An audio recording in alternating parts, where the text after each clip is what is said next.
It was supposed to be an ordinary Saturday evening. Quiet, uneventful, just a chance to rest after a long, draining week. I had planned a simple dinner at home, nothing more. But the night unfolded differently. That was the night everything shifted. Ethan and I had been together a little over 2 years.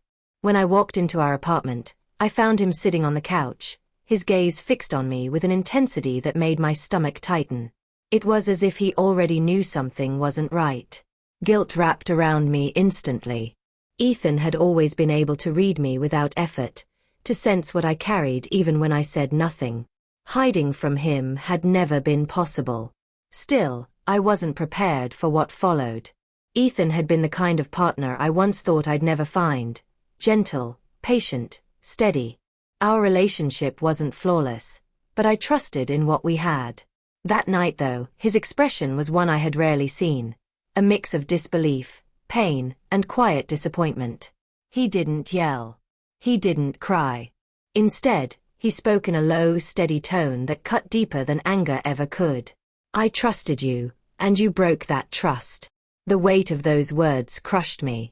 I knew there was no excuse, no explanation that could undo what I had done. He just looked at me, waiting, though his eyes told me his decision was already made. We lived in a small apartment in the city. For the longest time, I had convinced myself that despite the occasional arguments, we were happy. I hadn't realized how fragile that belief really was, until that night. It had all started with what I told myself was a harmless lie. But instead of storming out, Ethan simply stood, turned, and walked to the bedroom. He closed the door quietly behind him, leaving me in silence. That silence told me more than words ever could. He had already let go. That was the hardest part. He didn't fight, didn't demand explanations, didn't ask me to fix it. He just left me with the truth of what I had done. I sat frozen on the couch, unable to move, my thoughts spinning. The apartment felt unbearably still, the quiet pressing down on me like a punishment. Hours crawled by as I waited for him to reappear, to say something, anything. But the door stayed closed. My attempts to reach him went unanswered. And I realized then, Ethan wasn't just behind that door. He was gone. What we had was gone too. The pain wasn't only about the mistake itself. It was about the fact that when it mattered most, I hadn't fought to keep him. Eventually, exhaustion pulled me into sleep on the couch, regret weighing heavier than any blanket. A couple glasses of wine dulled the sharpest edges, but nothing could erase the truth.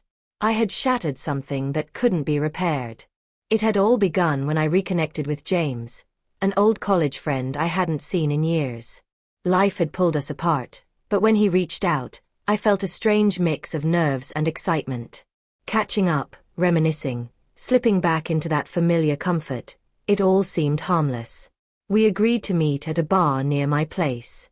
I told Ethan I was seeing a friend, but I kept the details vague, thinking that would make it easier. That evening with James felt effortless. We laughed, shared old memories, and for a few hours it was like time hadn't passed. The bond was still there, undeniable. It didn't feel wrong in the moment, though deep down I knew it wasn't wise.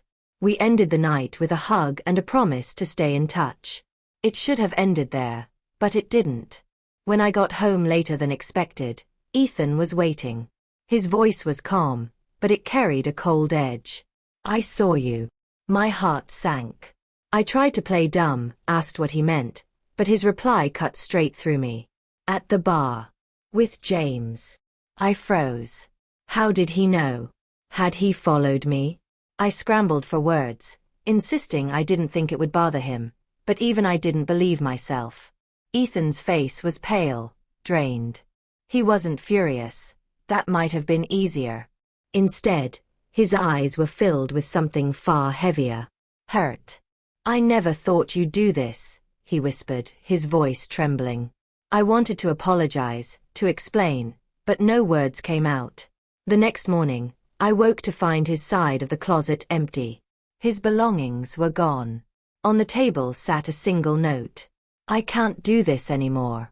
I can't stay with someone who doesn't respect me."